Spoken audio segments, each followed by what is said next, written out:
Good morning, students. Now we are going to start our next lecture of NLM. Last lecture में मैंने string constraint motion आपको पढ़ाया था and I have taken many examples. आज हम उसका D section discuss कर रहे हैं. उसके अलावा मैंने आपको कुछ होमवर्क दिया था एक्सरसाइज 2 में भी, हम वो भी डिस्कस करेंगे. तो सबसे पहले देखो बच्चों D1 क्वेश्चन. D1 क्वेश्चन तो मैंने शॉर्ट एग्जांपल में ले लिया था. V1 cos theta 1 is equal to V2 cos theta 2 करते हैं आपको V1 by V2 मिल जाएगा. नाउ कमिंग टू D2, इसमें पुली की वेलोसिटी है U, है ना. तो ये जो पुली है D2 क्वेश्चन यहाँ देखते हैं अपन लोग. इसमें जो पुली है उसकी वेलोसिटी है U, उसके इधर वाले एंड की वेलोसिटी है 0. तो इधर वाले एंड से एक ब्लॉक अटैच्ड है और आपसे उस ब्लॉक की वेलोसिटी पूछी जा रही है. You can simply apply pulley formula and you can calculate velocity v which is equal to twice of u. Okay, coming to d3 वाला क्वेश्चन देखिए. d3 वाले क्वेश्चन को हम लोग अपने प्रॉफिट लॉस वाले तरीके से भी कर सकते हैं, n1 l2 l3 वाले तरीके से भी कर सकते हैं. इस तरह से यहाँ पर एक पुली, फिर एक छोटी पुली, फिर यहाँ से इस तरह से रस्सी connected like this. Then this string is going from here to here. Then there is a small pulley and then block like this. Okay, you have a block here A.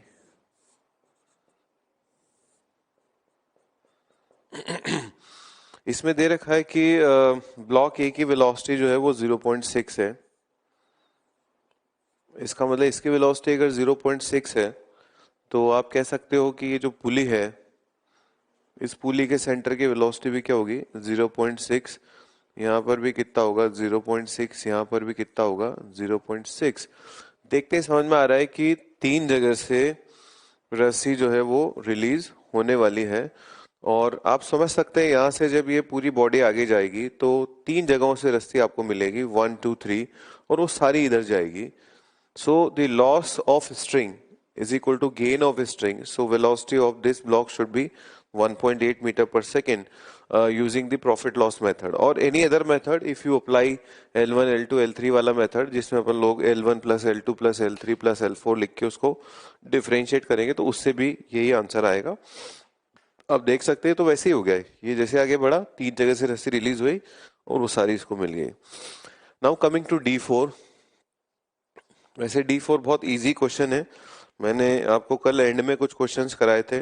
जैसे P2 पुली की बात करें तो 10 is equal to VC plus V P1 divide by 2. This is my first equation. I can also write V P1 is equal to V P1, मैंने ऊपर पॉजिटिव मान लिया, is equal to -20 plus 10 divide by 2 which comes out to be -5. -5 यहाँ रख दो तो आपको वेलोसिटी ऑफ ब्लॉक सी मिल जाएगा. तो ये आपका D4 हो गया. Now D5, you have to calculate acceleration of block A in terms of B. तो एक्सेलरेशन निकालते हैं. सबसे पहले बच्चों इसमें क्या है, थोड़ा सा वेज कंस्ट्रेंट भी है but sometimes wedge constraint is very easy. इतना इजी होता है कि उसको पढ़े बिना भी हम लगा सकते हैं. क्या वेज कंस्ट्रेंट है इसके अंदर? वेज कंस्ट्रेंट ये है कि when this body is moving with acceleration b, this body has to move with same acceleration b. इसका भी एक्सेलरेशन सेम आएगा ही आएगा. along with that you have to apply string constraint. and what type of string constraint you are going to apply? यहाँ पर देखो एक रस्सी है, वो जो रस्सी है यहाँ कनेक्टेड है और इधर भी कनेक्टेड है. मान लो ये L1 है, ये L2 है. आप फील कर सकते हैं जब ये पूरा सिस्टम आगे सरकेगा, x डिस्टेंस आगे सरकेगा, तो ये जो पुली है ना ये भी x आगे सरकेगी. इसका मतलब L1 बढ़ेगा और जितना L1 बढ़ेगा उतना L2 घटेगा. इसका मतलब जब ये पूरा सिस्टम x आगे सरकेगा, ये x आगे सरकेगा तो ये x ऊपर जाएगा. इसका मतलब ये हुआ कि अगर इसकी वेलोसिटी v हुई तो इसकी वेलोसिटी भी v होगी ऊपर की तरफ. इसका मतलब ये भी हुआ कि इसका एक्सेलरेशन अगर b है तो फिर इसका एक्सेलरेशन भी ऊपर की तरफ क्या आएगा b. So if you talk about acceleration of this body with respect to ground, then acceleration of this body with respect to ground will be b I cap plus b j cap. That is one thing. If you want to calculate acceleration of this body with respect to wedge, then it will be b j cap only. तो ये अपना first part का पूरा D section complete हो गया. Exercise 1 second part D section पे चलते हैं बच्चों. इसका D1 तो अपन ऑलरेडी ऐसा कर चुके हैं क्वेश्चन. ब्लॉक हॉरिजॉन्टल में चलेगा, उसका रस्सी के अलोंग वेलोसिटी लेंगे, that will be v sin theta must be equal to v, है ना. मेरे ख्याल से D2 भी आसान है. मैं आपको D3 से बताना शुरू करता हूँ. D3 is a good question. D3 में देखो आपके पास यहाँ पर इस तरह से एक ब्लॉक है और वो ब्लॉक एक रस्सी से कनेक्टेड है. Let's assume that block is moving with velocity v, ठीक है. और इधर एक रस्सी है, इधर एक रस्सी है, वो पुली से होते हुए ऐसे नीचे की तरफ आ रही है. And this is moving with velocity u and this is also moving with velocity u. This angle is theta and this is also theta. इस वेलोसिटी का इस रस्सी के अलोंग जब आप कंपोनेंट लेंगे, that will be v cos theta must be equal to u. इधर करेंगे तो भी एक ही बात है, तो कहीं से भी आप v की वैल्यू निकाल सकते हैं. It will be u sec theta. So this is what we have learned. Component of velocity along the string, जैसे इसका इधर वाला कंपोनेंट u के बराबर है, ठीक है. तो इससे फटाफट आपका आंसर आता है. कुछ बच्चे से कंफ्यूज होते हैं सर डबल तो नहीं होगा. एक्चुअली ये जो वेलोसिटी है, ये वेलोसिटी एक साथ दोनों रस्सियों की लंबाई को चेंज कर रही है. तो ऐसा नहीं है कि आपको उसको डबल करना होगा. इसका इधर वाला कंपोनेंट इसको कम कर रहा होगा, उसी का उधर वाला कंपोनेंट उसको कम कर रहा होगा, तो एक साथ दोनों हो रहे हैं. तो ऐसा नहीं है कि आप उसको डबल कर दें. किसी भी एक डायरेक्शन से आप वेलोसिटी निकाल सकते हैं. कुछ बच्चे जब मैं क्लासरूम में पढ़ाता हूं तो एक क्वेश्चन पूछते हैं मेरे से कि सर अगर ये एंगल और ये एंगल अलग अलग होते तो क्या होता. तो अगर ये एंगल और ये एंगल अलग अलग होते तो इस पॉइंट के पास एक हॉरिजॉन्टल में भी वेलोसिटी होती, ठीक है. लेकिन हमारा काम करने का स्टाइल तब भी वैसे होता. v cos थीटा 1 u के बराबर होता और उधर v cos थीटा 2 होता u के बराबर. तो क्योंकि अगर इसके पास इधर की तरफ कोई वेलोसिटी बच जाती है तो फिर इसका मतलब ये सिस्टम ऐसे होगा, थोड़ी देर बाद ये जो ब्लॉक है ना ये ऐसे यूं टेढ़ी हो जाएगी रस्सी, और वो थोड़ा प्रैक्टिकली फिजिबल नहीं होगा क्योंकि रस्सी मासलेस ऑब्जेक्ट है. इसलिए most of the time theta 1 बराबर थीटा 2 ही इसमें दिया जाता है. अदरवाइज फिर क्या होगा कि दो दो वेलोसिटीज आ जाएगी, इधर भी आ जाएगी और उधर भी आ जाएगी. इसीलिए एक बार एडवांस में भी एक क्वेश्चन आया था, तब भी थीटा 1 बराबर थीटा 2 इसमें दे रखा था. Now going to D4. D4 में हमेशा बच्चों को डाउट रहता है ना, और इसीलिए मैं इसको आराम से बता रहा हूं आपको. पहली बात तो बच्चों इसमें लिखा हुआ है velocity of the point on the string in contact with the hand of the man is 2 metre per second downward. तो एक्चुअली यहां पर इस तरह से ये एक कनेक्शन है. सबसे पहले हम क्लियर कट डायग्राम बना लेते हैं, है ना. देखो ये जो रस्सी है इसकी लंबाई है l. This pulley is connected with the block. Let me assume that block is moving with velocity v in upward direction. This point is also moving with velocity v in upward direction. This is also moving with velocity v. This is all connected with the block. ये सारा सारा क्या वो block से connected है. और वो जो पर्सन है वो पर्सन एक्चुअली ब्लॉक पे खड़ा हुआ था, वो इस तरह से ब्लॉक था.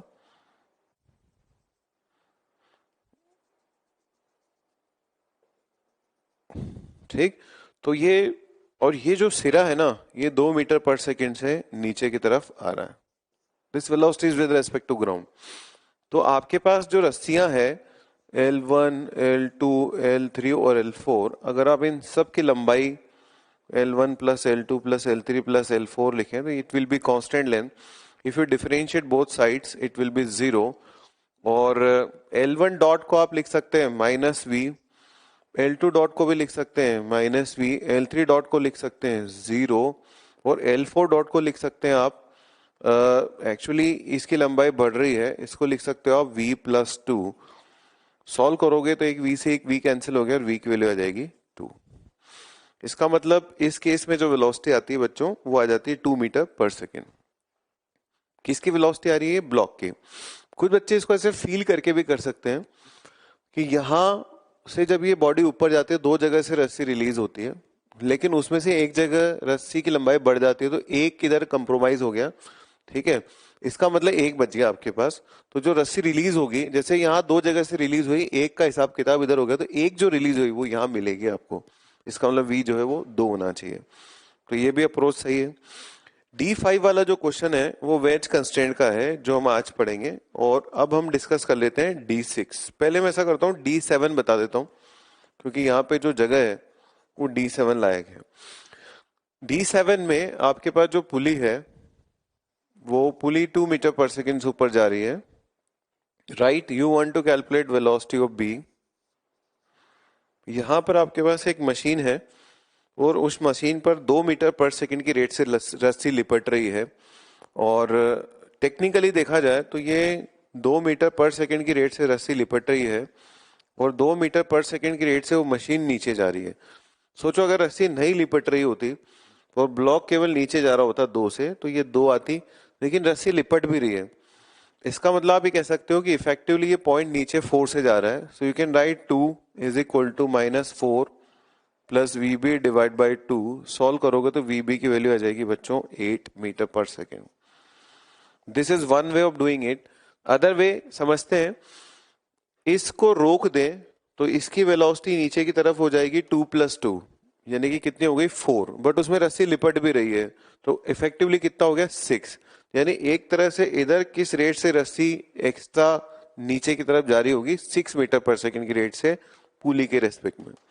इसका मतलब ये है कि पुली के रेस्पेक्ट में अगर ये 6 मीटर पर सेकेंड से नीचे आ रहा तो पुली के रेस्पेक्ट में ये 6 मीटर पर सेकेंड से ऊपर आ रहा होगा। And if you talk about with respect to ground तो वो हो जाएगा 6 + 2, ऐसे करके आ जाएगा 8।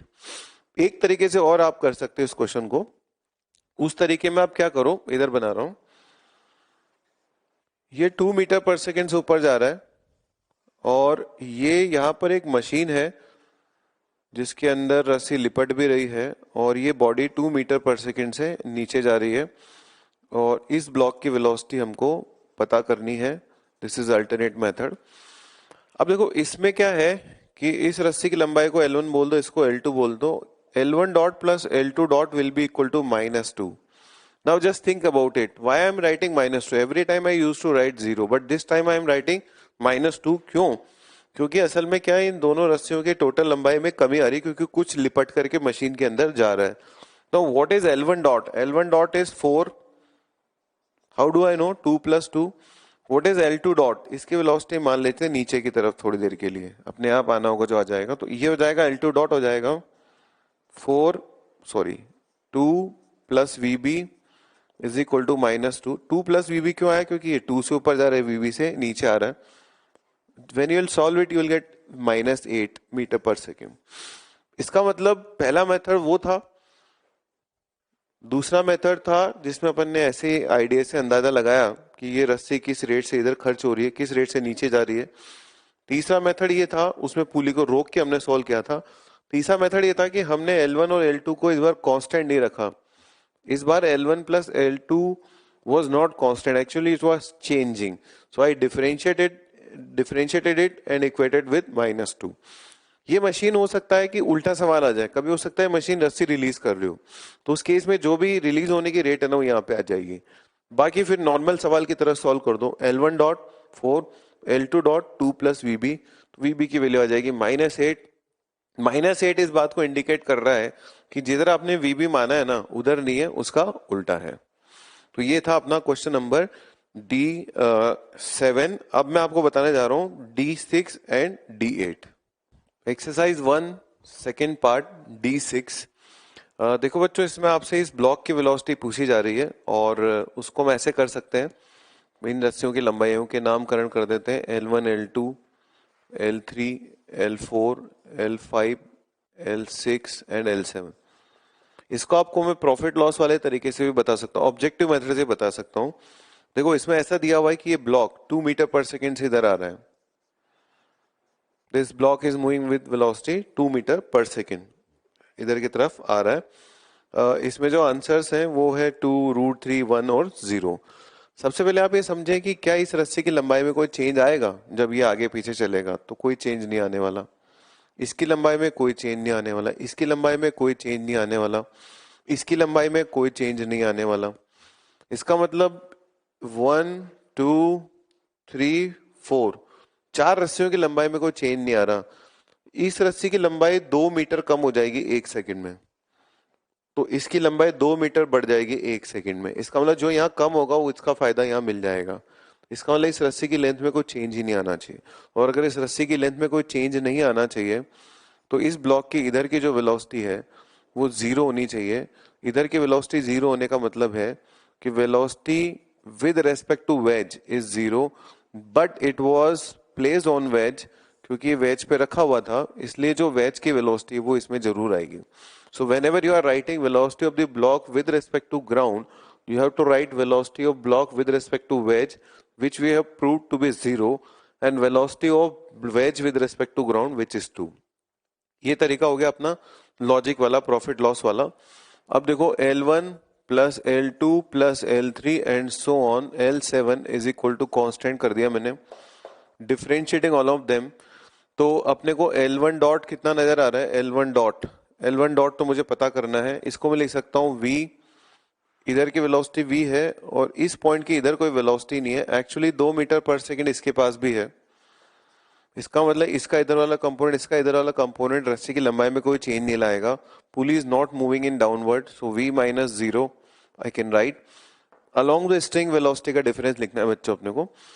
अब बात करते हैं L2 dot which is zero, then L3 dot which is +2, this length is increasing, then L4 dot which is 0, then L5 dot which is 0, then L6 dot which is 0, and L7 dot which is -2 is equal to 0। ये जिसको मैंने इसमें बंद किया है वो अपना answer है। 2 से 2 कैंसिल हो गया। इसका मतलब इसकी जो वेलोसिटी है विद रेस्पेक्ट टू वेज कितनी आ गई, 0 आ गई, और उसका मतलब उसकी ग्राउंड के रिलेटिव वेलोसिटी जो आएगी दैट विल बी 2। क्वेश्चन में देख लेते हैं एक बार, ग्राउंड के रेस्पेक्ट में पूछी है कि वेज के रेस्पेक्ट में पूछी है, because nothing is specified which means that you have to answer with respect to ground. So answer should be 2 meter per second. Now the last question D7, D8, इसमें आपके पास एक फ्रेम है और उस फ्रेम में क्या है, एक रस्सी है, उस रस्सी में दो इस तरह से बीड फंसाए हुए हैं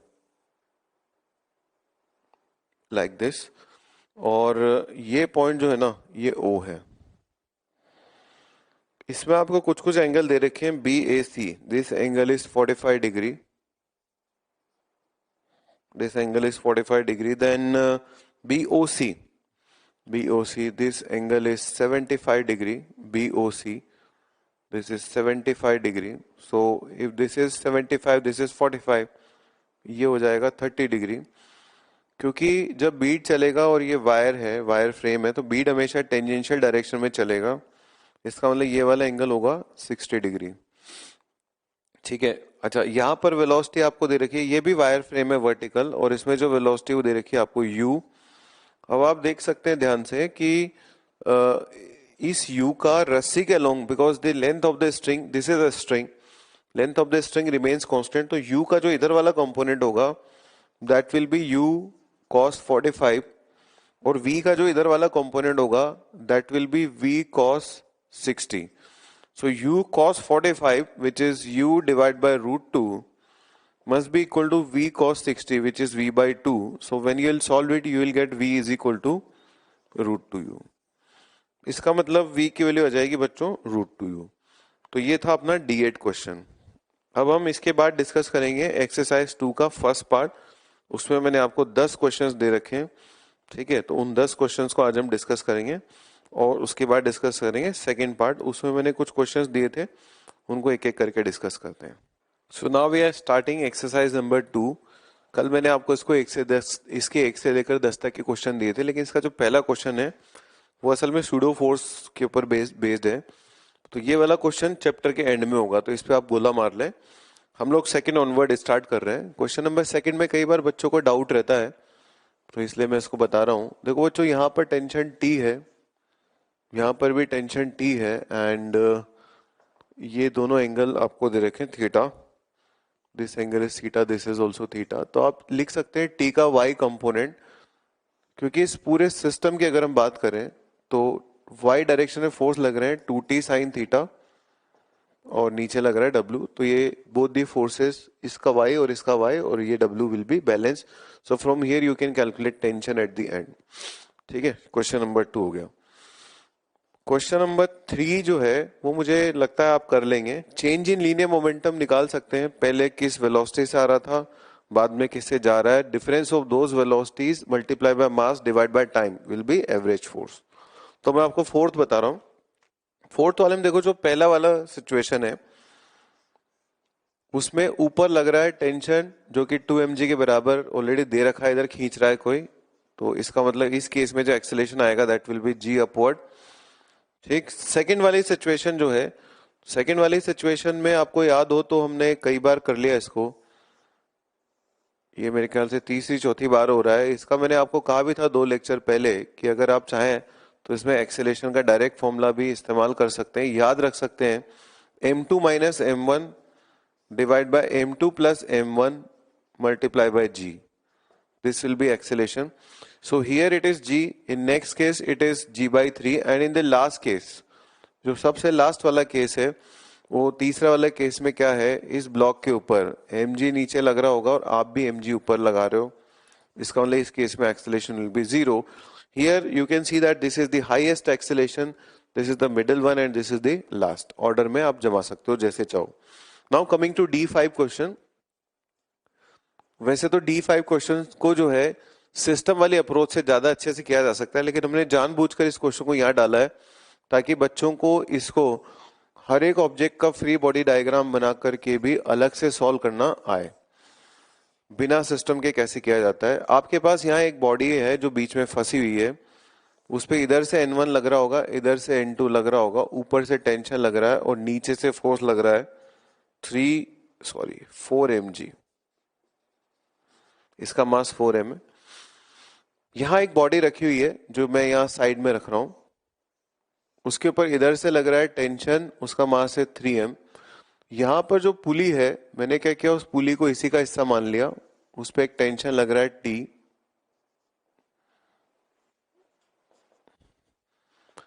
ठीक है, तो I hope it is visible. एक बार थोड़ा नीचे बना लेते हैं, हो सकता है कैमरा फ्रेम में नहीं आ रहा हूं. ये लो, यहां पर एक पुली है, उस पर टेंशन है बच्चों T और इधर भी टेंशन है T. ठीक. अब एक्सेलेरेशन मानने की बारी आती है. मान लेते हैं इसका एक्सेलेरेशन इस तरफ A है, इसका A होगा तो बच्चों इसका भी A होगा क्योंकि ये इसी के अंदर फंसा हुआ है. मान लेते हैं इसका जो एक्सेलेरेशन है with respect to wedge B है, this is with respect to wedge. आप समझ सकते हैं कि अगर यहां से ये आगे बढ़ेगा तो जितनी यहां से रस्सी कम होगी उतनी इसको मिलेगी. इसका मतलब इसका acceleration with respect to wedge अगर B आता है तो यहाँ जो ब्लॉक है उसको भी B से नीचे जाना पड़ेगा. So this B is the acceleration of this block with respect to wedge. इसके लिए B इधर था तो इसको B नीचे आना पड़ेगा because this and this total length of these two strings will remain constant. ठीक. अच्छा, इसका ग्राउंड के रेस्पेक्ट में एक्सेलेरेशन क्या होगा अगर आपसे पूछा जाए तो आपने रिलेटिव में पढ़ा हुआ था, acceleration of A with respect to B plus acceleration of B with respect to ground is equal to acceleration of A with respect to ground. इसका मतलब इसका ग्राउंड के रेस्पेक्ट में एक्सेलेरेशन निकालना है तो वेज के रेस्पेक्ट में आपको पता है B है, वेज का और जोड़ना पड़ेगा आपको, तब इसका ग्राउंड के रेस्पेक्ट में एक्सेलेरेशन आएगा.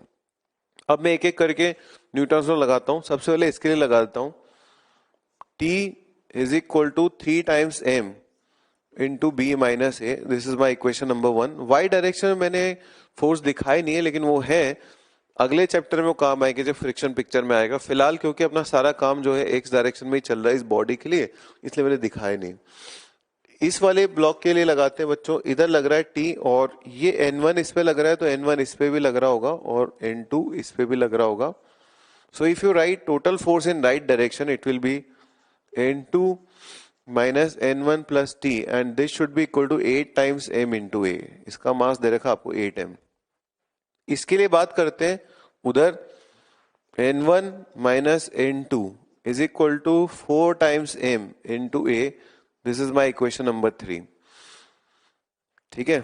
अब देखो यहां पर क्या है, एक चौथी इक्वेशन और बनाने जा रहा हूं मैं, लेकिन यहां पर क्या है, अगर हम चाहते हैं तो एक माइनस से अगर दोनों तरफ मल्टीप्लाई कर देते और इन सबको जोड़ देते, मान लो एक माइनस से क्यों मल्टीप्लाई कर रहा हूं, क्योंकि मैं टी को काटना चाह रहा हूं, तो इन सबको जोड़ देता तो देखो क्या होता, टी से टी कट जाता, n2 माइनस n1 से n1 माइनस n2 कट जाता, और ये आपके पास बनता 12 टाइम्स एम ए, वहां पे माइनस से मल्टीप्लाई हो चुका है तो -3 times M B plus 3 times M A is equal to 0, और यहां से आपको पता चलता b is equal to 5 times a।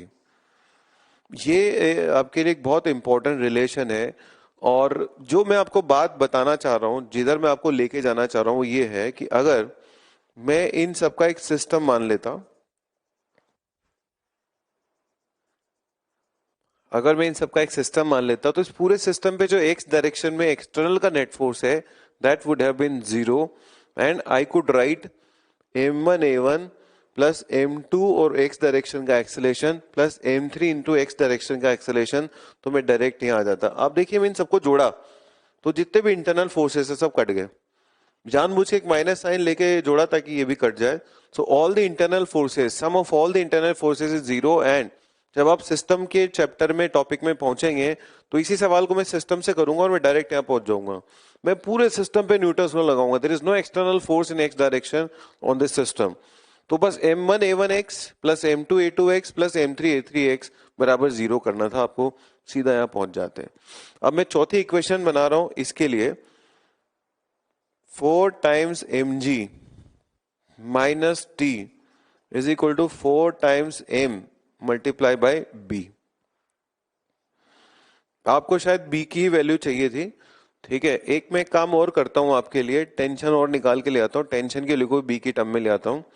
हमने b की वैल्यू जो है 5a के बराबर लिख दी थी, तो यहां से हम लोग टेंशन को लिख सकते हैं 3 times m into b minus b by 5।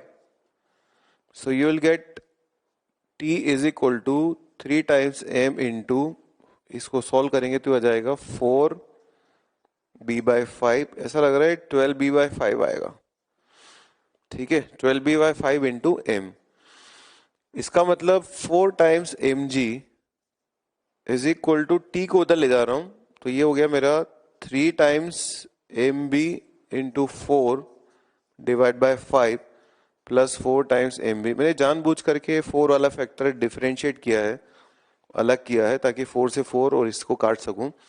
यहां पर बच्चों g बच जाएगा, वहां बच जाएगा 3b by 5 plus b। 3b by 5 plus b कितना आता है, ये आ गया 8b डिवाइड बाय 5। सॉल्व करेंगे तो b की वैल्यू आ जाएगी 5g बाई 8। ये जो b है ना, ये with respect to ground acceleration है। In the system shown ma mb and mc string is inextensible, the system is release from rest. Actually कोई ऑप्शन मैच नहीं कर रहा, इसलिए मैं देख रहा हूँ कहीं कोई कैलकुलेशन एरर तो नहीं हो गई। ये परफेक्ट है। b की वैल्यू को यहाँ रखा मैंने, a को रखा, a की वैल्यू रखी b by 5, so this is 3 times m into b minus b by 5 which is 4b by 5। यहाँ तक सब सही चल रहा है। फिर मैं यहाँ आया, इस पे नीचे लग रहा है 4mg, a का मास तो 4m है ना, तो 4mg minus t is equal to 4mb, ये भी सही जा रहा है। t की जगह डाला मैंने ये, तो ये हो गया मेरा g is equal to 3b by 5 perfect plus b, तो this is 8b by 5। A B की वैल्यू ये आ रही है। इसमें किसका एक्सेलेरेशन पूछा था, अच्छा बी का एक्सेलेरेशन पूछा है। हो गया अपना काम, बी अपन ने कैलकुलेट कर लिया 5g बाय 8, सही था सब कुछ। अब देखो बच्चों, ए की वैल्यू जो है ना वो है b by 5, so I have in short I have calculated A also. मैं ऐसा करता हूँ थोड़ा इधर मिटा देता हूँ ताकि हम लोग आराम से साफ सफाई से लिख सकें। So I have calculated B, which is 5g by 8, and I have calculated A also, which is g by 8.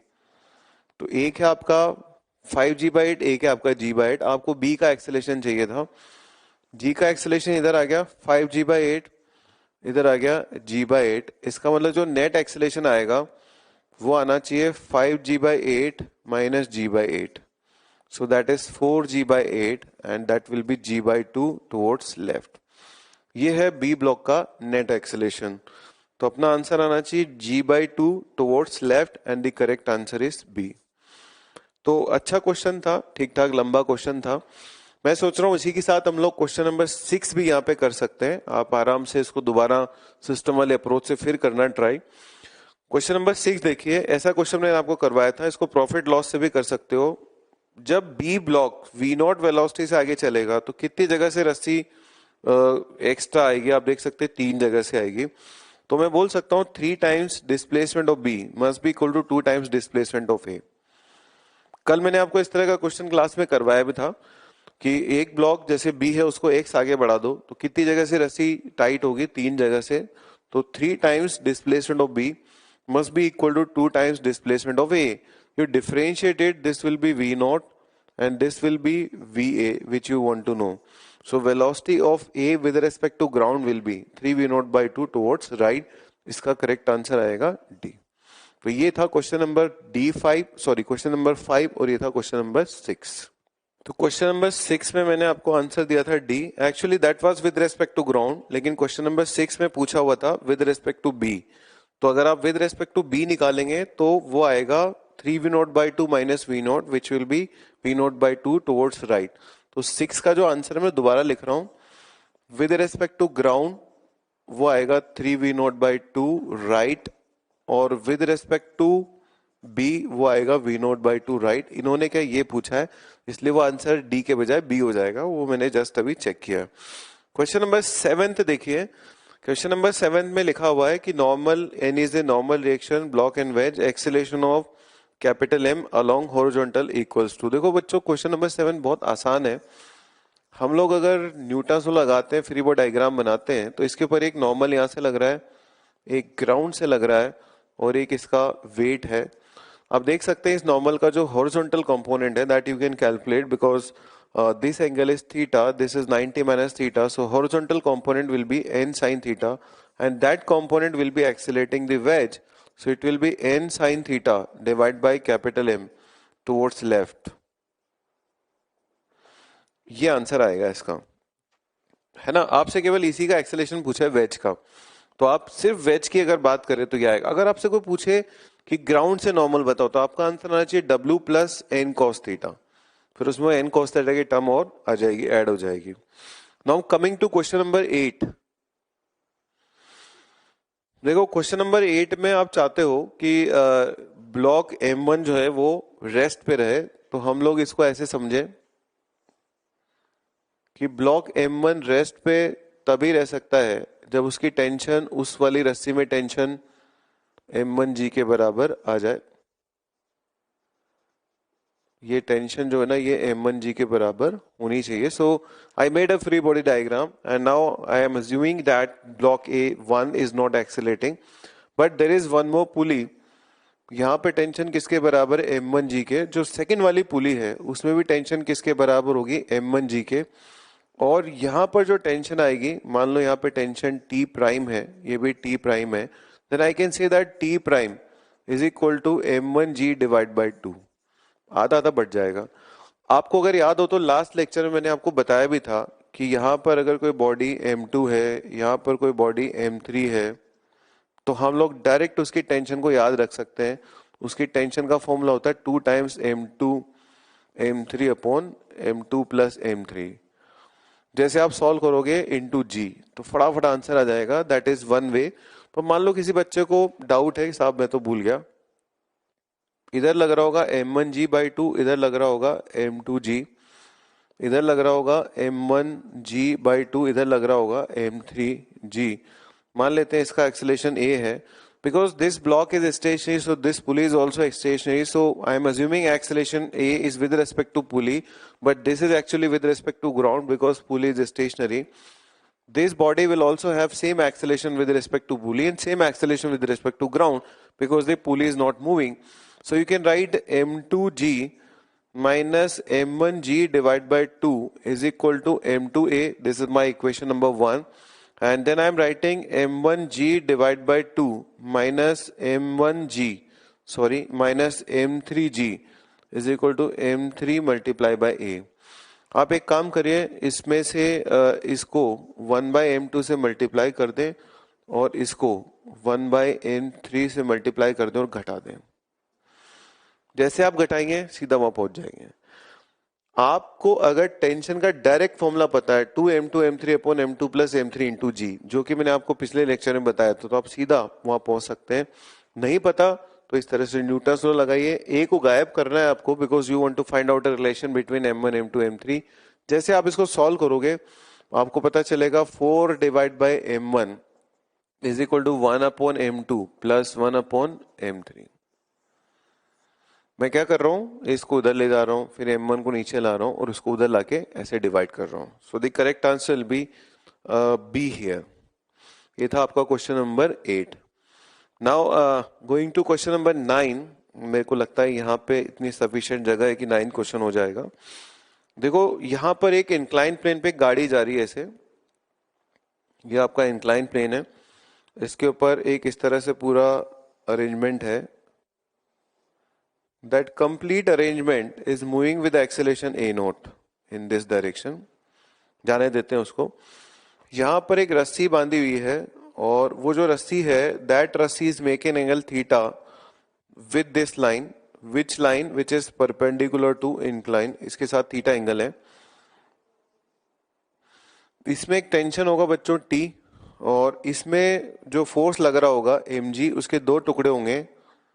एक फोर्स इधर होगा mg sin alpha which is parallel to incline because angle of inclination is alpha. एक force इधर होगा mg cos alpha which is perpendicular to incline. तो generally हम लोग mg जो कि नीचे होता है उसका एक अलोंग द इंक्लाइन एक परपेंडिकुलर टू इंक्लाइन कंपोनेंट करते हैं, and acceleration is a not here, है ना। अब आप इस टेंशन के दो टुकड़े कर सकते हो। If this angle is theta, this angle is 90 minus theta, तो t sine theta minus mg sine alpha. t sine theta इसका उधर वाला कंपोनेंट है, minus mg sine alpha is equal to m times a naught. एक बार और देखिए, tension का उधर वाला component minus this is equal to ma, इधर की तरफ इक्विलिब्रियम है, इसका मतलब t cos theta must be equal to mg cos alpha.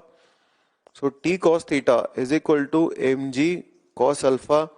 इस टर्म को उधर ले जाइए, प्लस में कन्वर्ट हो जाएगा और दोनों तरफ डिवाइड कर दीजिए, you will get tan theta is equal to A naught plus G sine alpha divide by G cos alpha. जब आप स्यूडो फोर्स पढ़ लेंगे तो इसी क्वेश्चन को हम एक और तरीके से करेंगे स्यूडो फोर्स वाले स्टाइल से, और फिर ये थोड़ा सा यूं कह सकते हो रिलेटिवली इजी हो जाएगा। स्यूडो फोर्स वाले तरीके में हम क्या करते हैं, स्यूडो फोर्स लगाते हैं एक्सेलरेटेड फ्रेम में, तो जब हम इस फ्रेम में जाएंगे तो इसके ऊपर एक स्यूडो फोर्स लगा देंगे, बट इक्वेशन यही बनेगी, आंसर यही आएगा। तो वो एक मेथड है जिसको हम लोग सीखेंगे एंड में, लेकिन बिना स्यूडो फोर्स के भी इस क्वेश्चन को किया जा सकता है। Now I M guiding you for 10th question also. 10th question आपको याद है मैंने कल नोट्स में ले लिया था, तो आप 10th क्वेश्चन जो अगर आपको बाय चांस 10th क्वेश्चन नहीं आता तो कल जो मेरे नोट्स थे पिछले लेक्चर के आपने नोट किए होंगे, उसमें मैंने सेम टू सेम एग्जांपल लिया था, बस आपको वैल्यूज डालनी है। तो 10 questions we have already done in the class. Exercise 2 के सेकेंड पार्ट के क्वेश्चंस हम अगले टर्न पे डिस्कस करेंगे। मैं आपको एक और मौका दे रहा हूँ, प्लस मैं कुछ क्वेश्चंस और दूंगा आज आपको अभी होमवर्क में। मैं सोच रहा हूँ उसका जो पहला दूसरा क्वेश्चन है वो असल में वेज कंस्ट्रेंट पे बेस्ड है, तो मैं सोच रहा हूँ आज हम वेज कंस्ट्रेंट पे फोकस करते हैं, और अगर टाइम मिला तो स्प्रिंग फोर्स भी पढ़ेंगे। और वेज कंस्ट्रेंट पढ़ने के बाद क्या होगा, आपको फिर एक्सरसाइज के 1-2 क्वेश्चन 2 के सेकंड पार्ट के 1-2 क्वेश्चन करने में दिक्कत नहीं होगी। तो स्ट्रिंग कंस्ट्रेंट मोशन मैंने आपको बताया, और आप देखेंगे टाइम टू टाइम कुछ और क्वेश्चंस मैं आपको देता रहूंगा। जैसे कि आप एक क्वेश्चन ये ट्राई करना, अगले क्लास में हम इसको डिस्कस करेंगे। स्ट्रिंग कंस्ट्रेंट के और भी बहुत सारे क्वेश्चंस बनते हैं, खूब वैरायटी बनती है, और उस वैरायटी पे अगर आपको कमांड करना है तो you have to keep on practising. There is a block of mass 2m, then there is a block of mass m, and there is a block of mass 4m। ठीक है, आपके पास ये 3 ब्लॉक हैं और आपको हर एक ब्लॉक का acceleration निकालना है। Calculate acceleration of each block, हर एक ब्लॉक का एक्सेलेरेशन आपको निकालना है। मैं एक काम करता हूं, आज बता ही देता हूं इसको। तो आप 3 मिनट का पॉज करें, पॉज करने के बाद you try it and then come back, you can check this solution. देखो बच्चों, इसको सॉल्व करने के लिए सबसे पहले हम लोग इसका फ्री बॉडी डायग्राम बनाते हैं। मान लेते हैं यहाँ पे टेंशन टी है, यहाँ भी टेंशन टी है, यहाँ भी टेंशन टी है, यहाँ भी टी है। then this tension will be 2t and this will be 2t. Similarly this will be 2t. Here it is 4 mg, यहाँ पर 4 mg है, यहाँ पर mg है, यहाँ पर 2 mg है। ठीक है, मान लेता हूँ इसका एक्सेलेरेशन नीचे की तरफ a है, तो इस पुली का एक्सेलेरेशन ऊपर की तरफ क्या होगा, a। मान लेता हूँ इसका acceleration with respect to pulley b है, तो इसका acceleration with respect to pulley क्या होगा, b। This is with respect to pulley. If you want to write with respect to ground, तो आपको इसमें ए भी जोड़ना पड़ेगा और इसमें भी ए जोड़ना पड़ेगा। तो जो बी है वो पुली के रेस्पेक्ट में एक्सेलेरेशन है नीचे की तरफ, लेकिन पुली खुद ऊपर एक्सेलेटेड है, इसलिए बी नीचे ए ऊपर मुझे करना पड़ा। Here B was acceleration with respect to pulley and with respect to ground it will be acceleration with respect to pulley plus acceleration of pulley with respect to ground. हमने इसको नीचे और इसके ऊपर चलता हुआ मान लिया। ये आपका पूरा एक तरह से प्लॉट रेडी हो गया। अब आपको बस खाली न्यूटन्स लॉ लगाना है। सबसे पहले इस पे लगाते हैं, 4 times mg minus 2 times t is equal to 4 times m into a। This is my equation number 1। इसकी बात करते हैं, t minus mg is equal to t minus mg is equal to m times a plus b। ये मेरी second equation हो गई। इसकी बात करते हैं, इसके लिए नीचे की तरफ लगा लेते हैं, 2 times mg minus t is equal to 2 times m into b minus है। ये मेरी सेकेंड इक्वेशन हो गई। ठीक है, अब आपके पास 3 वेरिएबल्स हैं और 3 इक्वेशंस हैं। आप इनको आपस में रीअरेंज करके a भी निकाल सकते हैं और b भी निकाल सकते हैं और सॉल्व कर सकते हैं। You solve it and you get the answer. ठीक है, मैं आपको इसको बाद में एक और अप्रोच से बताऊंगा, सुडो फोर्स वाले अप्रोच से, और आपका टाइम बचेगा। प्लस इसके लिए कुछ और टेक्निक्स होते हैं, special techniques, equivalent mass concept of the pulleys, वो भी इस्तेमाल किया जा सकता है। लेकिन वो चीजें तब बताई जाती है जब आप ओलंपियाड्स वगैरह की क्लास के लिए आते हो स्पेशली। जनरली उन टेक्निक्स की हमें जरूरत पड़ती नहीं है। आपने सिंपल फ्री बॉडी डायग्राम बनाया, सॉल्व हो गया, आपने न्यूटन्स में लगाया, क्वेश्चन हो गया। ये जरूर है कि इस चैप्टर के एंड में जब हम सूडो फोर्स पढ़ेंगे तो हम इस पुली के फ्रेम में बैठ करके डायरेक्ट इसका एक्सेलरेशन निकालना सीख जाएंगे सिस्टम की मदद से। तो फिलहाल आज के लिए हम लोग इसको ऐसे ही करेंगे। लेटर ऑन मैं आपको इसके कुछ छोटे मेथड्स बताऊंगा। ठीक, तो बच्चों ये तो था अपना स्ट्रिंग कंस्ट्रेंट का एक और क्वेश्चन, और ऐसे कई सारे क्वेश्चंस आपके लाइफ में आते रहेंगे, बनते रहेंगे। मैं फिलहाल आगे बढ़ रहा हूँ और आगे बढ़ करके मैं अगला हेडिंग आपसे डिस्कस करने जा रहा हूं, that is wedge constraint motion. थोड़ा सा मिटा सकते हैं, आई थिंक बोर्ड इससे ज्यादा खराब नहीं होगा। So we can start wedge constraint motion.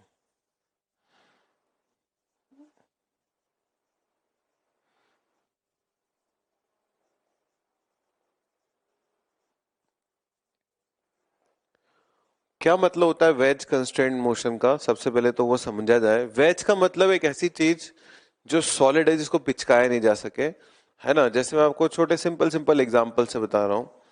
मान लीजिए एक बॉडी है और उसके साथ दूसरी बॉडी टच कर रखी है, and you are pushing this object. आपने इसको धक्का मारा किसी फोर्स से, और इसका वेलोसिटी मान लीजिए v है और इसका वेलोसिटी मान लीजिए v प्राइम है। इसका एक्सेलरेशन मान लीजिए a है, इसका एक्सेलरेशन a प्राइम है। क्या बोलोगे आप? क्या v प्राइम से बड़ा हो सकता है? क्या v प्राइम से छोटा हो सकता है? सोचो, अगर v प्राइम से बड़ा हो गया तो क्या ये दोनों कांटेक्ट में रहेंगे या कांटेक्ट छूट जाएगा? कांटेक्ट छूट जाएगा। क्या a और a प्राइम में भी वैसे ही होगा? Do you think a can be more than a prime? If a is more than a prime, इसका मतलब इनके सरफेस अभी छूट जाएंगे थोड़ी देर बाद। a less than a prime हो सकता है क्या? अगर ऐसा हुआ तो पीछे वाली बॉडी आगे वाली बॉडी में धंस जाएगी। इसका मतलब वेज कंस्ट्रेंट ये कहता है, whenever two solid surfaces are in contact, their acceleration, their velocities, their displacements along common normal will be same. This is your common normal. इसका मतलब v किसके बराबर होना चाहिए? v प्राइम के। a किसके बराबर होना चाहिए? a प्राइम के। एक तरह से टेक्निकली बोला जाए तो आप कह सकते हो V relative along common normal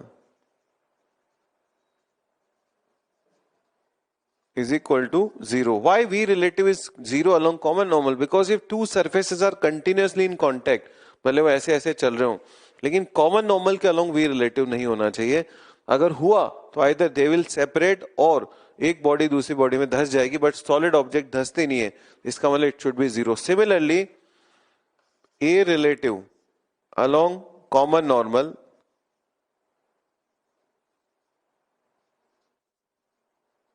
must be equal to 0. Similarly, S relative along common normal must be 0. इसका मतलब वेज कंस्ट्रेंट का यदि हम स्टेटमेंट लिखें तो उसको इस तरह से लिख सकते हैं, सब बच्चे नोट करें. whenever two solid surfaces are moving such that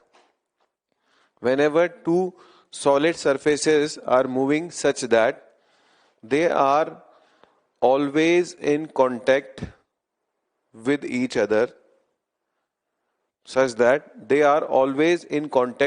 other, then their relative velocity, relative acceleration and relative displacement along common normal must be 0. Then their relative velocity, relative acceleration and relative displacement along common normal must be 0. क्या मतलब है इसका? इसका मतलब ये कि common normal के along उनकी वेलोसिटी सेम होनी चाहिए, डिस्प्लेसमेंट सेम होना चाहिए, एक्सेलरेशन सेम होना चाहिए, अदरवाइज वो अलग हो जाएंगे. एक दो एग्जांपल से और देखते हैं, है ना. जैसे कि हमारे ये एग्जांपल से दो, अब इसमें आपके सामने वेज कंस्ट्रेंट का इस्तेमाल करूंगा. मान लेते हैं दे रखी है आपको velocity with respect to wedge small v, it is given to you. Wedge के ऊपर ये रिलेटिव वेलोसिटी v से जा रहा है, और with respect to ground wedge की वेलोसिटी मान लेते हैं आपको v दे रखी है. तो देखो बच्चों, क्या कहता है वेज कंस्ट्रेंट? वेज कंस्ट्रेंट कहता है कि कॉमन नॉर्मल के अलोंग उनकी वेलोसिटी सेम होनी चाहिए. इसका मतलब ये वेलोसिटी तो वो है जो विद रेस्पेक्ट टू वेज है, वेज की वजह से जो वेलोसिटी इसको मिलेगी वो मिलेगी v. With respect to ground velocity लिखते हो तो आप जोड़ते हो ना, तो आप देख सकते हैं this angle is also 90 minus theta, और v का जो इधर वाला कंपोनेंट होगा that will be v sin theta and that should be equal to v sin theta. So here you can say wedge constraint is valid. कैसा दिखता होगा? मतलब वेज कंस्ट्रेंट का फील करते हैं.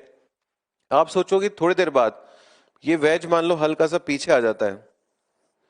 मान लेते हैं थोड़ी देर बाद ये जो वेज है ये हल्का सा पीछे आ गया, और पहले जिस जगह था उससे हल्का सा लेफ्ट में बना दिया मैंने वेज को, इस तरह से.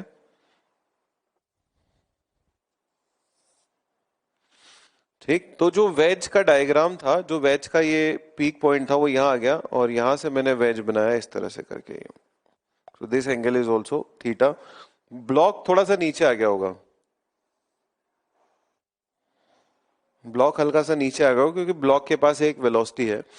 अब इंटरेस्टिंग बात यह है बच्चों कि जो पुराने वेज की पोजीशन थी और जो नई वेज की पोजीशन है उसमें हम समझ सकते हैं. मान लीजिए कि वेज का जो डिस्प्लेसमेंट है इस तरफ है x, वेज का डिस्प्लेसमेंट अगर इस तरफ x है तो उस x का ये यहां से आता है कि डिस्टेंस x है, ये सब x है, ये सब के सब x है. उस x का कौन सा कंपोनेंट जो है वो दोनों के लिए सेम होगा? वो जो x होगा उसका परपेंडिकुलर कंपोनेंट दोनों के लिए सेम होगा. दिस डिस्टेंस इज x, ये वाले डिस्टेंस अगर x है तो आप कह सकते हैं कि ये वाली जो लेंथ है, जितनी ये वेज कॉमन नॉर्मल के लॉन्ग ट्रेवल करेगा उतनी वो ब्लॉक भी करेगा. आप खुद ही इमेजिन कर सकते हैं, ये जो ब्लॉक है पहले इस जगह रखा हुआ था,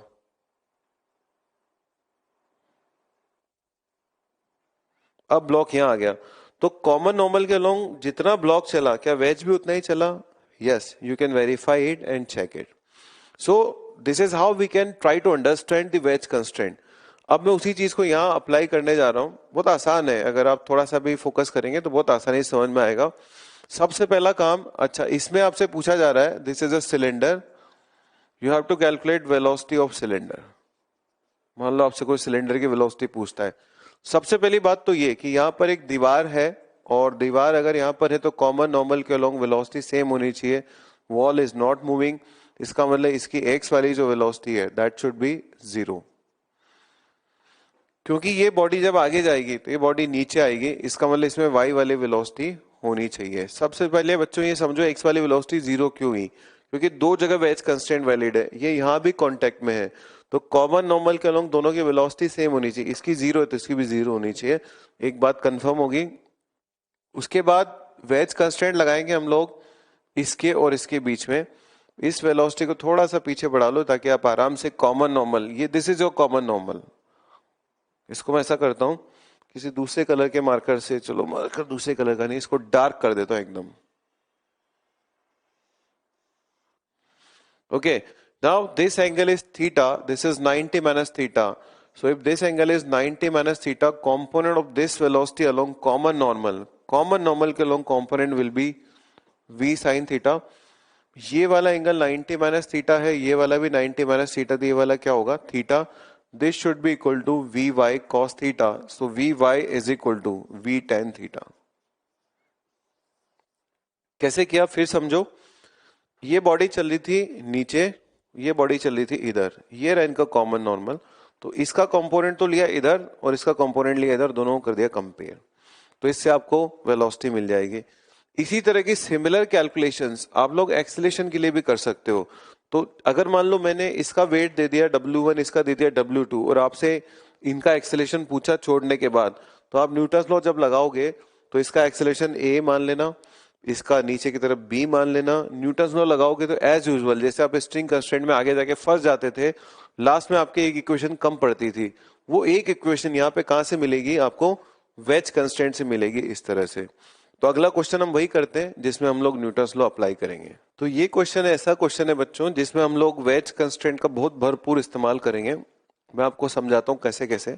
सबसे पहले वेज कंस्ट्रेंट का इस्तेमाल तो यहाँ हो रहा है, ये दीवार है and all the walls are smooth, बाद में अगले चैप्टर में इसी जगह फ्रिक्शन भी आएगा। तो एक तो क्या है इसका, क्योंकि दीवार के साथ ये हमेशा कांटेक्ट में रह के नीचे चलता है और ये चलता है लेफ्ट में, इसका मतलब इस बॉडी के पास अगर कोई एक्सेलेरेशन हो सकता है तो दीवार के पैरेलल ही हो सकता है, इधर नहीं हो सकता। क्यों नहीं हो सकता, बिकॉज वॉल के कांटेक्ट में रखने के लिए कॉमन नॉर्मल के अलोंग वॉल का और बॉडी का एक्सेलेरेशन सेम होना चाहिए, because wall is not moving so block is also not moving, so there is no horizontal acceleration in this body. इसकी बात करते हैं, ये जमीन के साथ कांटेक्ट में है, क्योंकि जमीन के साथ कांटेक्ट में तो कॉमन नॉर्मल के अलोंग दोनों का जो एक्सेलेरेशन है वो सेम होना चाहिए। वॉल जमीन मूव नहीं कर रही, इसका मतलब इसका भी ऊपर नीचे कोई एक्सेलेरेशन नहीं आएगा, और इसका अगर कोई एक्सेलेरेशन आएगा तो वो आएगा बच्चों लेफ्ट डायरेक्शन में ऐसे। तो ये वेज कंस्ट्रेंट 1, वेज कंस्ट्रेंट 2 और एक वेज कंस्ट्रेंट 3 लगे तो उसका इस्तेमाल भी कर डालते हैं।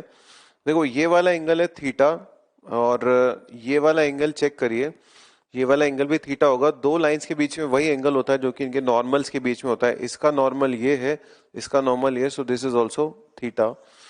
सो आई कैन से ये वाला एंगल थीटा है, ये वाला एंगल 90 माइनस थीटा है, ये वाला भी 90 माइनस थीटा होगा। तो अब देखिए ध्यान से, ये जो एक्सेलेरेशन है इसका इधर वाला जो कंपोनेंट होगा that will be a sin theta and this should be equal to b cos theta. Wedge constraint का भरपूर इस्तेमाल कर लिया मैंने, एक बार यहां, एक बार यहां और एक बार यहां। एंगल फिर से चेक कर लेते हैं एक बार। अगर मैं इस लाइन को ऐसे बढ़ाऊंगा तो ये वाला एंगल आएगा थीटा, ये वाला एंगल आएगा 90 माइनस थीटा, ठीक है, ये वाला भी 90 माइनस थीटा, ये 90 minus theta, perfect. So a sin theta is equal to b cos theta, is perfect एक तरह से एनालिसिस है। आपको अगर इनकी वेलोसिटीज में रिलेशन चाहिए था तो वो भी निकल जाता है इससे, डिस्प्लेसमेंट्स में रिलेशन चाहिए तो वो भी निकल जाएगा, because theta is constant. So if you integrate both sides you will get a relation in velocity, और if you integrate further you will get a relation in displacements. लेकिन हमारा टारगेट कुछ और है, we want to calculate accelerations of the blocks. यहाँ पे क्या निकाला हमने, रिलेशन। अब मुझे एक्सेलरेशन चाहिए तो मैं क्या कर रहा हूं, दोनों का फ्री बॉडी डायग्राम बना रहा हूं पहले। यहां से एक नॉर्मल रिएक्शन लग रहा होगा NH और यहां से एक नॉर्मल रिएक्शन लग रहा होगा N, जिसका वर्टिकल के साथ एंगल ढूंढोगे तो वो थीटा आएगा, because this angle is theta, this is also theta, 90 minus theta, this is theta. नीचे की तरफ उस पे फोर्स लग रहा होगा नीटा mg और उसका एक्सेलेरेशन भी नीचे की तरफ है बी। इस बॉडी का हिसाब। अब दूसरी बॉडी का हिसाब करते हैं। दूसरी बॉडी के ऊपर यहां से एक नॉर्मल एक्शन लग रहा होगा एन, यहां से एक नॉर्मल एक्शन लग रहा होगा एन फ्रॉम ग्राउंड, और इसका एक्सेलेरेशन हमने मान लिया है इधर बी, और एक इसका एम जी नीचे की तरफ लग रहा होगा, right. So now let me apply Newton's law for this object in left direction. Y direction में जरूरत पड़े तो वाई में भी लगाइए, पर फिलहाल जरूरत नहीं पड़ रही। If somebody is asking normal action from ground, then normal action from ground will be N V is equal to M G plus N का वाई कंपोनेंट। ओके, एन का एक्स कंपोनेंट ढूंढते हैं पहले। This is theta, this is 90 minus theta, so N sine theta is equal to M times A. दूसरी equation होगी आपकी। तीसरी equation उसकी है, उसमें अगर आपसे कोई एन एच पूछे तो आप जवाब दे सकते हो एन साइन थीटा, नीचे की तरफ न्यूटन लॉ लगाए तो नीटा M G minus N cos theta is equal to नीटा times M into B. You have three variables and three equations. Neta mg minus n cos theta is equal to neta times m into b. अब आपको क्या क्या चाहिए, जैसे a चाहिए है ना, तो b को गायब करना है। सबसे पहले b को यहाँ गायब कर लेते हैं, n भी गायब कर लेते हैं। यहां लिख देता हूं नीटा टाइम्स mg माइनस n को लिख रहा हूं ma by cos theta by sin theta into cos theta is equal to neta times m, b को लिख रहा हूं a sin theta upon cos theta। ठीक है, m से सब जगह के m कैंसिल हो गए and you will gate neta g is equal to a cot theta plus Neeta A tan theta. एक काम करते हैं, इसको टेन थीटा लिख लेते हैं, 1/10 थीटा, और टेन थीटा को राइट साइड में ले जाएंगे and you will get A is equal to eta G tan theta divided by 1 plus eta tan square theta. यह आएगा आपका acceleration A. This is your acceleration A. You want to calculate B, you will get B also. B is equal to A. A हमने निकाल लिया था tan theta, इसका मतलब जो इसकी वैल्यू आएगी वो आएगी नीटा जी tan square theta divide bye 1 plus नीटा tan स्क्वायर थीटा। इससे आपको A भी मिल जाएगा और B भी मिल जाएगा। अब देखो ऑब्जेक्टिव तरीके से कुछ कुछ चीजें हम लोग यहाँ कंक्लूड करते हैं। सोचो अगर थीटा की वैल्यू 90 होती तो क्या होता। थीटा की वैल्यू 90 होती ना तो ये वाली साइड एकदम वर्टिकल हो जाती। थीटा की वैल्यू 90 होती तो ए की वैल्यू आनी चाहिए 0। So when theta tends to 90, आप इसको ऐसे लिख सकते हो, ए की वैल्यू यहां कंक्लूड करते हैं, ए इज इक्वल टू, इसको मैं लिख रहा हूं नीटा G into tan theta. Tan theta से क्या कर रहा हूं, ऊपर नीचे मल्टीप्लाई कर रहा हूं, so this will be cot theta plus eta tan theta. ठीक है, तो जब थीटा की वैल्यू 90 डिग्री होती तो ये तो 0 हो जाता, ये इनफाइनाइट हो जाता है। इसका मतलब when theta tends to 90 acceleration tends to 0। बहुत बढ़िया बात है। अगर 90 हो जाता तो ये बॉडी ऐसे बिल्कुल ये सीधा हो जाता, इसका मतलब ये जी एक्सेलरेशन से नीचे आता। अपने को चेक कर लेना चाहिए बी कितना आता है। When theta is 90, B is neta g tending to 90 लेंगे अभी, neta g divide by cot square theta plus neta. So when theta tends to 90 degree, B tends to G, which is perfect. Why B is tending to G? क्योंकि आप खुद ही सोचो कि ये वाला जो वेज है ये वाला ऐसे हो जाएगा और ये वाला वेज ऐसे हो जाएगा। थीटा 90 होने का मतलब है ऐसे हो गया, तो फिर मजे से ये बॉडी तो जी से आएगी, ये कितने जाएगी 0 से, तो एकदम परफेक्टली ये इसको वेरीफाई कर रहा है। और देखते हैं, सोचो नीटा टेंड्स टू इनफाइनाइट हो तो क्या होगा। नीटा टेंड्स टू इनफाइनाइट मतलब ये बॉडी बहुत भारी हो, तो अगर ये बॉडी बहुत भारी हुई, इफ नीटा tends to infinite then B will be equal to G. क्योंकि ये बॉडी अगर इनफाइनाइट मास की हो, इसके कंपैरिजन में बहुत बड़ी हो, तो फिर ये तो लगभग जी से नीचे आएगी। तो बी अगर नीटा टेंड्स टू इनफाइनाइट हो तो थीटा की कोई सी भी वैल्यू हो एक्सेलेरेशन जो b है ना वो g के बराबर आना चाहिए। जरा चेक करते हैं यहां से। और एक काम करते हैं बच्चों, ऊपर नीचे हम लोग इसी इक्वेशन को लिख रहे हैं, g tan square theta divide by 1/नीटा plus tan square theta. Theta is not equal to 0, neither not 0 not 90। और मैं क्या कर रहा हूँ, इसका एक्सेलेरेशन निकाल रहा हूँ जब ये बॉडी बहुत ही भारी है, तो जी आना चाहिए ना लॉजिकली, क्योंकि इतनी भारी ऑब्जेक्ट है कि उसको कोई रोक ही नहीं पा रहा है, ये तो फटाक से भाग जाएगा हल्का सा ऑब्जेक्ट हुआ तो आप देखो नीटा टेंडिंग टू इनफाइनाइट अगर हुआ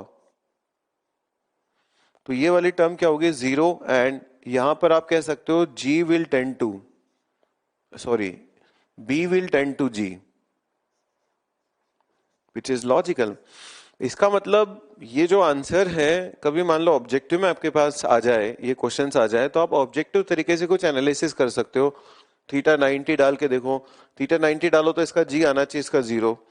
थीटा 0 डाल के देखो, सोचो थीटा 0 होगा तो क्या होगा, ये बॉडी एक तरह से इसके ऊपर रखी है, ए भी 0 आना चाहिए, बी भी 0 आना चाहिए, आ रहा है। नीटा टेंडिंग टू इनफाइनाइट डाल के देखो, when eta is tending to infinite यानी कि बहुत हैवी है, तो इसका एक्सेलेरेशन जी आना चाहिए। Everything is being verified here. तो इस तरह से आप वेज कंस्ट्रेंट का इस्तेमाल कर सकते हैं। वेज कंस्ट्रेंट का इस्तेमाल इस तरह के क्वेश्चंस में सबसे बेहतरीन तरीके से होता है। और जो आपकी शीट है एक्सरसाइज 2, उसके फर्स्ट पार्ट के पहले दूसरे क्वेश्चन जो है, एक्सरसाइज 2 के सेकेंड पार्ट के पहले दूसरे क्वेश्चन है, वो वेज कंस्ट्रेंट पे ही डिपेंडेंट है। तो आज आप जो होमवर्क करके आएंगे उसमें खास तौर पे एक्सरसाइज नंबर 2 के क्वेश्चन जरूर करने अपने को, 1 से लेकर के 10 सेकेंड पार्ट के, ये आपको असाइनमेंट करके आना है। एंड डीपीपी नंबर 17, 3 डीपीपी करेंगे, तीसरा नंबर का डीपीपी हो जाएगा ये। एक्सरसाइज 2 फर्स्ट पार्ट 1 से 10 सबसे ज्यादा इंपॉर्टेंट क्वेश्चन हैं सारे, और आप इस पे ध्यान लगाएं। उसके अलावा डी सेक्शन में एक क्वेश्चन छोड़ा हुआ है मैंने वेज कंस्ट्रेंट के चलते, एक्सरसाइज 1 सेकंड पार्ट का डी सेक्शन, उसमें सिर्फ एक क्वेश्चन छोड़ा हुआ है, वो भी आप ट्राई करके आए। तो अगले टर्न पे हम डिस्कस करेंगे इन क्वेश्चंस को। तो होमवर्क हम अगले टर्न पे डिस्कस करेंगे। मैं होमवर्क आपको ऑलरेडी दे दिया, लेकिन मैं सोच रहा था कि आज हम एक और छोटी सी चीज डिस्कस कर लेते हैं, है ना, और वो है स्प्रिंग फोर्स। देखो तो स्प्रिंग फोर्स एक बहुत ही इंटरेस्टिंग टाइप का फोर्स है, और स्प्रिंग जो है वो हुक्स लॉ को फॉलो करती है। आप देखें हमेशा स्प्रिंग की ना एक नेचुरल लेंथ होती है, spring always have a natural length like this, उसकी एक नेचुरल लेंथ होती है, और उस नेचुरल लेंथ पे वो कोई फोर्स नहीं लगाती। लेकिन अगर बाय चांस आपने उस नेचुरल लेंथ से उसको ज्यादा किया, यानी कि आपने उसको डिफॉर्म किया, लेट्स से आपने एक तरफ x1 खींच लिया और एक तरफ इसको x2 खींच लिया, पहली बात तो खींचने के लिए आपको फोर्स लगाना पड़ेगा, बिकॉज स्प्रिंग का एक खास बात होता है, spring always opposes change in its length. ये हमेशा अपने लेंथ में जो चेंज होता है उसको अपोज करती है। हम जिस स्प्रिंग की बात करते हैं आइडियल स्प्रिंग, उसका मास लगभग 0 होता है, इट इज टेंडिंग टू 0। सो जब आप धक्का मारते हैं तो स्प्रिंग अपने चेंज को अपोज करती है और उल्टी डायरेक्शन में एक फोर्स लगाती है, and that spring force is proportional to change in length. अगर आपने इसको खींचा है तो स्प्रिंग फोर्स अंदर की तरफ आएगा, आपने अगर इसको दबाया है, आपने कई बार स्प्रिंग्स देखी होगी, पेन के अंदर एक स्प्रिंग होती है, साइकिल की सीट के नीचे स्प्रिंग होती है। मान लीजिए इधर x1 इधर x2, आपने इसको x1 प्राइम x2 प्राइम इसको पुश कर दिया, तो इस बार आपको फोर्स लगाना पड़ा अंदर की तरफ, आप अंदर धक्का मार रहे होंगे ऐसे, लेकिन स्प्रिंग जो फोर्स लगा रही होगी वो बाहर की तरफ लग रहा होगा। So in this case, if you want to calculate spring force, that spring force is equal to K times x1 plus x2, where x1 plus x2 is the total change in length. In this case, spring force is K times x1 plus x2 prime. इस बार x1 plus x2 prime जो है वो total change in length है।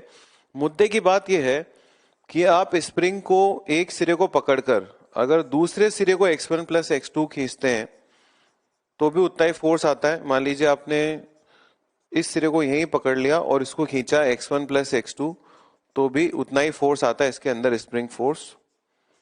जितना कि इसको x1 और उसको x2 खींचने पर आता. You are applying a force in outward direction and spring is applying a force in inward direction.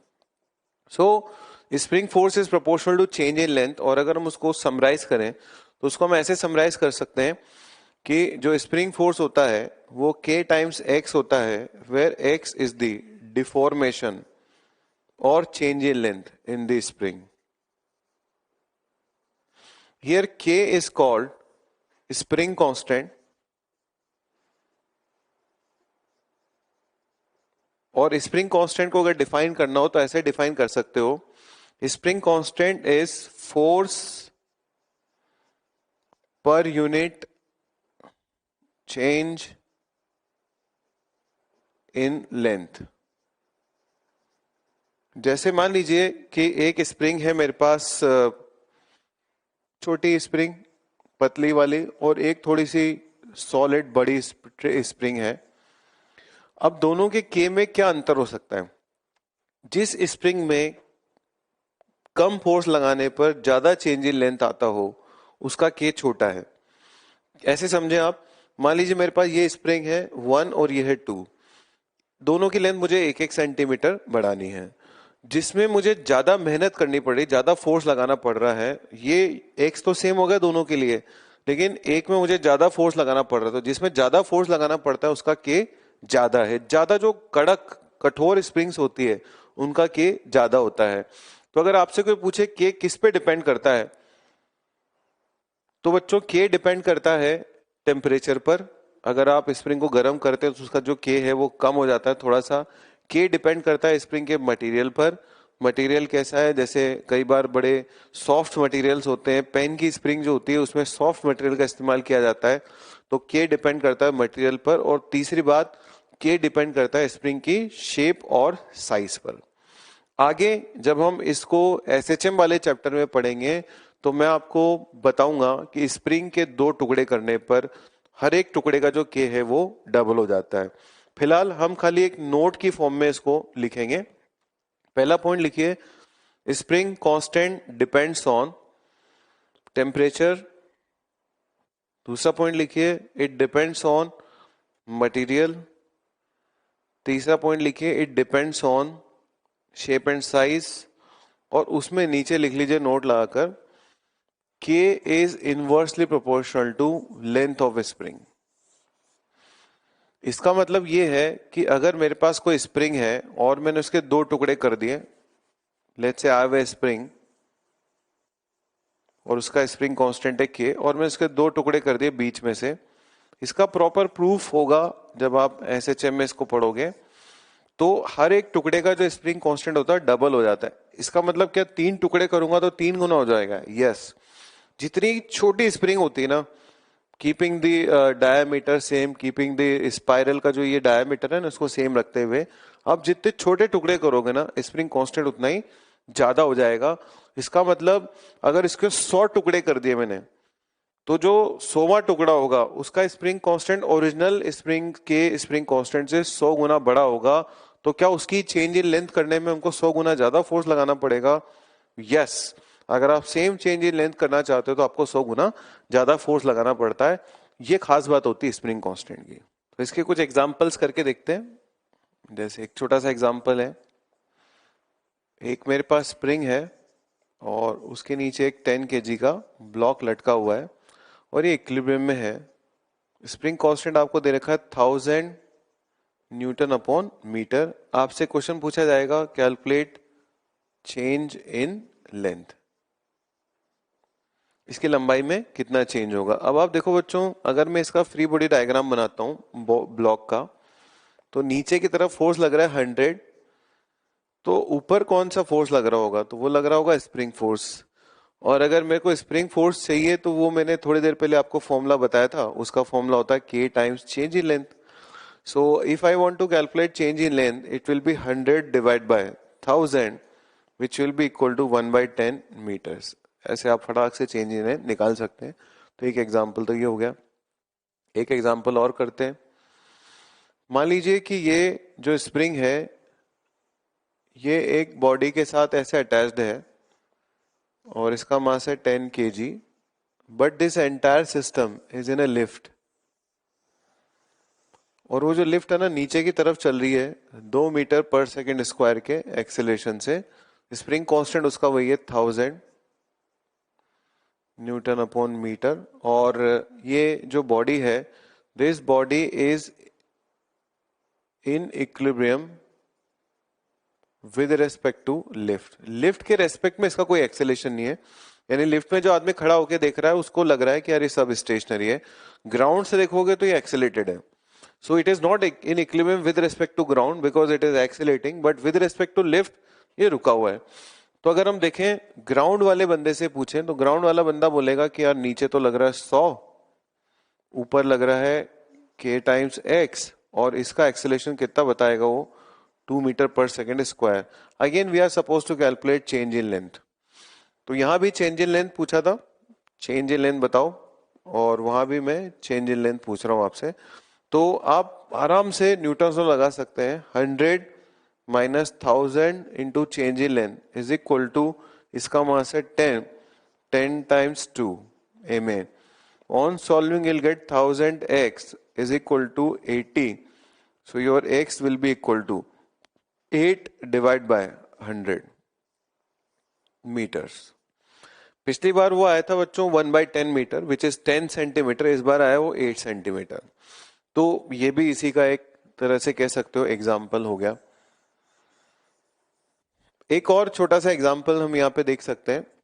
मान लीजिए मेरे पास एक ब्लॉक है और उस ब्लॉक के सामने एक स्प्रिंग कनेक्टेड है, और उस स्प्रिंग को ऐसे कोई 100 न्यूटन का फोर्स लगाकर खींच करके लेके जा रहा है। I am applying a 100 Newton force on it and this block is having mass 10 kg. Spring का मास is tending to 0। आपसे कोई कह सकता है अच्छा स्प्रिंग की जो लेंथ है ना वो खिंच गई एक बार और उसके बाद कांस्टेंट हो गई, there is no oscillatory motion of block. तो आपसे कोई पूछ सकता है ब्लॉक का एक्सेलेरेशन बताओ, ठीक है। तो ब्लॉक का जो एक्सेलेरेशन होगा that will be simply 10 100 divide by 10 metre per second square. हुआ कैसे ये? तो इसको आप यूं समझ सकते हो कि जो स्प्रिंग है वो मासलेस ऑब्जेक्ट होता है, तो आपने अगर इधर 100 फोर्स लगाया तो इधर भी 100 फोर्स लग रहा होगा, और एक तरह से स्प्रिंग फोर्स जो होगा that will also be 100 because जब आप इसको 100 से इधर खींचते हो तो ये स्प्रिंग अंदर की तरफ खींचती है खुद को, ठीक। ब्लॉक के ऊपर कितना फोर्स लग रहा होगा? ब्लॉक के ऊपर स्प्रिंग फोर्स लग रहा होगा, या ऐसे बोल सकते हो ब्लॉक के ऊपर 100 न्यूटन का फोर्स लग रहा होगा। यहां से जब हम फ्री बॉडी डायग्राम बनाएंगे तो इस पे लग रहा है इधर और ब्लॉक पे लग रहा है उधर, इसलिए ब्लॉक का जो एक्सेलेरेशन होगा that will be 100 divide by 10 which is 10 metre per second square. तो ये इस तरह के छोटे छोटे क्वेश्चंस स्प्रिंग फोर्स के बनते हैं। इसमें दो बातें और इंपॉर्टेंट है, एक स्प्रिंग बैलेंस आता है जिसको हम अगले टर्न पे पढ़ेंगे। स्प्रिंग बैलेंस में क्या होता है, अंदर एक स्प्रिंग लगी होती है, आपने देखा होगा कई बार आपके घरों में सिलेंडर लेकर के जो आता है उसके पास एक इंस्ट्रूमेंट होता है, उस सिलेंडर को ऐसे लटकाता है और फिर उसमें रीडिंग आ जाती है कितना वेट है सिलेंडर का। गैस सिलेंडर की बात कर रहा हूँ, वो हम अगले टर्न पे पढ़ेंगे। दूसरा एक इंपॉर्टेंट बात है कि अगर आपने अचानक से कोई भी चेंज किया, अचानक से सडनली आपने कोई चेंज किया, तो स्प्रिंग की लेंथ अचानक से नहीं बदलती है until unless spring is cut. उस पे क्वेश्चंस करेंगे, जेई में उसके क्वेश्चंस आए हुए हैं, लेकिन आज आप नोट ला के लिख लो, there is no instantaneous change in spring force until and unless it is cut. अचानक से स्प्रिंग फोर्स में कोई चेंज नहीं आता जब तक कि आप उसको काटते नहीं। तो यहीं से अगले टर्न पे शुरुआत करेंगे और चैप्टर अपने एंड की तरफ बढ़ रहा है ना। अच्छा, एक मैं होमवर्क जब मैंने आपको दिया था तो मैंने एक्सरसाइज नंबर 2, एक्चुअली होमवर्क देने की जगह ही नहीं बची, यहाँ देखिए एक्सरसाइज नंबर 2 के फर्स्ट पार्ट में, सेकंड पार्ट में 1 से 10 दिए थे, है ना, अभी 5-10 मिनट पहले, और उसके अलावा एक डी सेक्शन का क्वेश्चन दिया था। एक एक्सरसाइज 1 के फर्स्ट पार्ट में और सेकंड पार्ट में ई सेक्शन भी आपको ट्राई करना है, ई सेक्शन ये भी ट्राई करना है अलोंग विद डीपीपी नंबर 17, ठीक है। तो ये ई सेक्शन के क्वेश्चंस करेंगे, 1 से 10 तक के सवाल ट्राई करेंगे और डीपीपी नंबर 17 करेंगे। टेक योर टाइम, आराम से करें। Good luck.